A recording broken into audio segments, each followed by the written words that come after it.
The New Economic Policy, Section. The Principle of Personal Incentive and Responsibility. We say that every important branch of the economy must be built up on the principle of personal incentive. There must be collective discussion, but individual responsibility. At every step, we suffer from our inability to apply this principle. The new economic policy demands this line of demarcation to be drawn with absolute sharpness and distinction.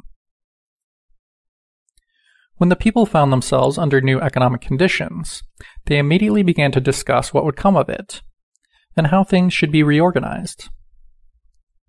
We could not have started anything without this general discussion, because for decades and centuries the people had been prohibited from discussing anything, and the revolution could not develop without a period in which people everywhere hold meetings to argue about all questions.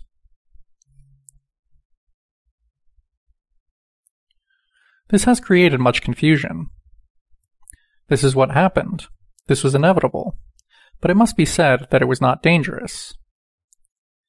If we learn in good time to separate what is appropriate for meetings from what is appropriate for administration, we shall succeed in raising the position of the Soviet Republic to its proper level.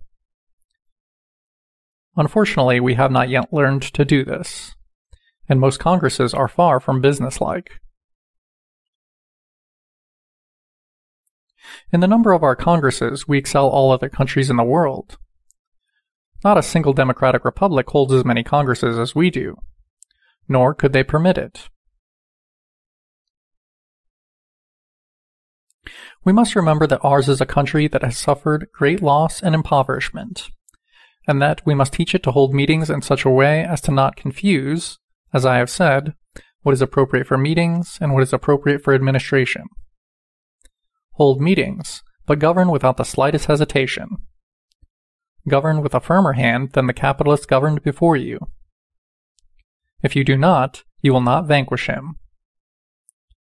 You must remember that government must be much stricter and much firmer than it was before.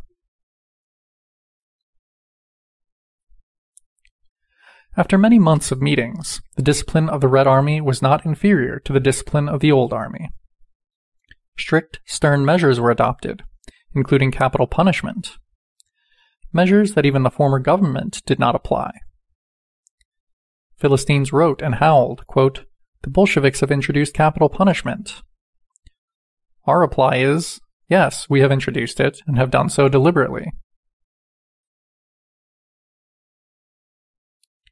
We must say, either those who wanted to crush us, and who we think ought to be destroyed, must perish, in which case our Soviet Republic will live, or the capitalists will live, and in that case the Republic will perish. In an impoverished country, either those who cannot stand the pace will perish, or the Workers' and Peasants' Republic will perish. There is not and cannot be any choice or any room for sentiment. Sentiment is no less a crime than cowardice in wartime. Whoever now departs from order and discipline is permitting the enemy to penetrate our midst. That is why I say that the new economic policy also has its educational aspect. You are here discussing methods of education. You must go as far as saying that we have no room for the half-educated.